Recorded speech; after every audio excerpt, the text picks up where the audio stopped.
Hello সুপ্রিয় শিক্ষার্থীবৃন্দ, আজকে চলে আসলাম তোমাদের মধ্যে নতুন একটি ভিডিও নিয়ে। আজকে হচ্ছে আমরা 7টি এমসিকিউ সলভ করব, যেগুলো খুব সহজেই সলভ করা যায়। তো চলো শুরু করি। তো এই অধ্যায়টা শুরু করার আগে বলে দিই, অধ্যায়টার নাম হচ্ছে বীজগণিতিক অনুপাত ও সমানুপাত। তো চলো প্রথম বীজগণিতের যে এমসিকিউটা দেওয়া হয়েছে, তো কি বলা হয়েছে দেখো। বলা হয়েছে প্রথমে x:y, মানে x অনুপাত y সমান 2:3। তো এখানে বলছে x অনুপাত y সমান হচ্ছে 2:3 এবং 2:x সমান 1:2 হলে y সমান কত, মানে y এর মানটা আমাদের বের করতে বলছে। তো চলো কিভাবে করবো এটা দেখে নেই। তো দেখো এখানে হচ্ছে প্রথমে 2x 2 মানে 2:x সমান 1:2 সমান 1:2। তো এখন জানো অনুপাত মানে হচ্ছে ভাগ, তাহলে এখানে আমরা হচ্ছে 2 উপরে লিখতে পারি, ভাগ দিয়ে মানে হচ্ছে টান দিয়ে হচ্ছে নিচে x লিখতে পারি, সমান উপরে 1 আর নিচে হচ্ছে 2। তো দেখো x দিয়ে যদি 1 কে গুণ করি তাহলে x হয়, আর সমান 2 কে 2 দিয়ে যদি গুণ করি তাহলে হচ্ছে 4 আসে, তাহলে x এর মান হচ্ছে 4। এখন দেখো আমরা বলছিল এখানে x:y, মানে x অনুপাত y সমান হচ্ছে 2:3।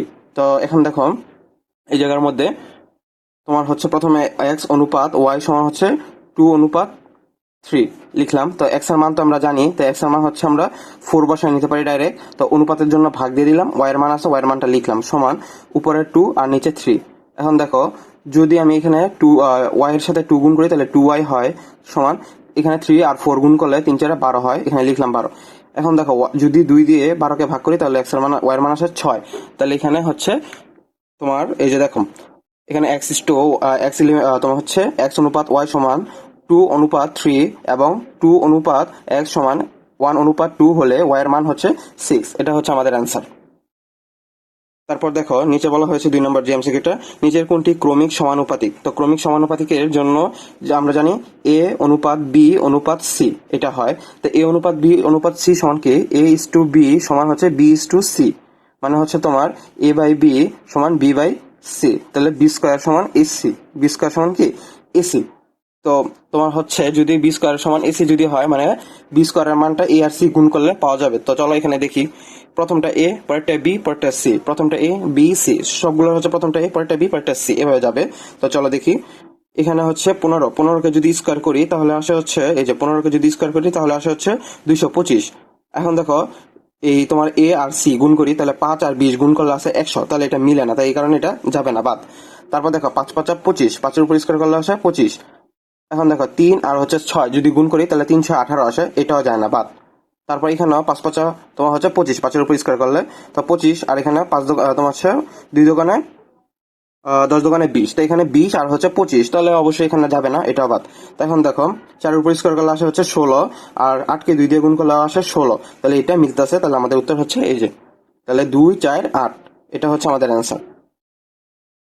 তারপর 3 নম্বর প্রশ্নটা দেখো, এখানে বলা হয়েছে a অনুপাত b সমান 4:5, b অনুপাত c সমান 2:3 হলে a অনুপাত b অনুপাত c সমান প্রশ্নবোধক চিহ্ন। তো এখন দেখো প্রথমটা a পরেরটা b, আবার এখানেও b এখানে c, তাহলে b এর মান হচ্ছে 5 আর এখানে b এর মান হচ্ছে 2। এই যে এ অনুপাত এ হচ্ছে 4, বি হচ্ছে 5, এখানে বি হচ্ছে 2, সি হচ্ছে 3। তো এই যে এখানে যেহেতু 5 আছে, এই 5 দিয়ে এই দুইটাকে গুণ করে দিব, আর এখানে যে 2টা আছে এই 2 দিয়ে এই দুইটাকে গুণ করে দিব, তাহলে আমরা অ্যান্সারটা পেয়ে যাব। তো চলো দেখি, প্রথমে 4:, তাহলে 4কে 2 দিয়ে গুণ করব তাহলে 28, এবং 5কেও তোমার হচ্ছে কি করব 2 দিয়ে গুণ করব, তাহলে 5কে যদি 2 দিয়ে গুণ করি তাহলে 10 আসে। তাহলে এই যে এখানে মান পাওয়া যাচ্ছে 4:8 বা 8:10। এবং এখানে দেখো বি অনুপাত সি, তাহলে বি এর মান হচ্ছে 2 কে আমরা এখানে যেহেতু 5 পেয়েছিলাম তো এখানে 5 দিয়ে গুণ করব, তাহলে যদি 2কে 5 দিয়ে গুণ করি তাহলে আসে 10, এবং 3কেও 5 দিয়ে গুণ করতে হবে, তাহলে 15 আসবে। দেখো তাহলে এখানে আসে 10:15। তাহলে দেখো তাহলে বি এর মান দুইটাই সেম আসছে, ওকে। তাহলে 8 10 15, তাহলে দেখো তো এই যে এটা হচ্ছে ঘ নম্বরের অ্যান্সারের মধ্যে রয়েছে 8 10 15, এটা হচ্ছে আমাদের আসল অ্যান্সার। আশা করি এতটুকু বুঝতে পেরেছো। তারপর দেখো এখানে 4 নম্বর প্রশ্নটা, একটি ত্রিভুজে 3টি কোণের অনুপাত 3:4:5 হলে ক্ষুদ্রতম কোণের পরিমাণ কত, এটা বের করতে বলেছে। তো আমরা জানি 3টি কোণের সমষ্টি হচ্ছে 180 ডিগ্রি, তো এখানে 3টি কোণের সমষ্টি 180 ডিগ্রি বের করলাম।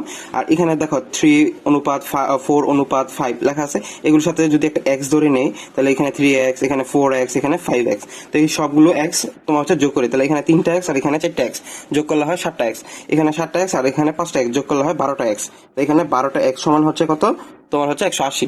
তো এখানে বা সমান যদি এক্স এখানে রাখি 180 উপরে চলে যাবে, আর এই যে 12টা নিচে এসে পড়বে। তাহলে দেখো এক্স এর মান আমরা বের করি 15। এক্স এর মান হচ্ছে কত ডিগ্রি? 15 ডিগ্রি।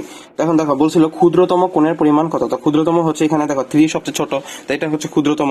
তো 3 সাথে এক্স যেহেতু, তাহলে 3 দিয়ে যদি গুণ করে দেই তাহলে আসে 45 ডিগ্রি, মানে 45 ডিগ্রি। এই যে আমাদের অ্যান্সারটা হচ্ছে খ।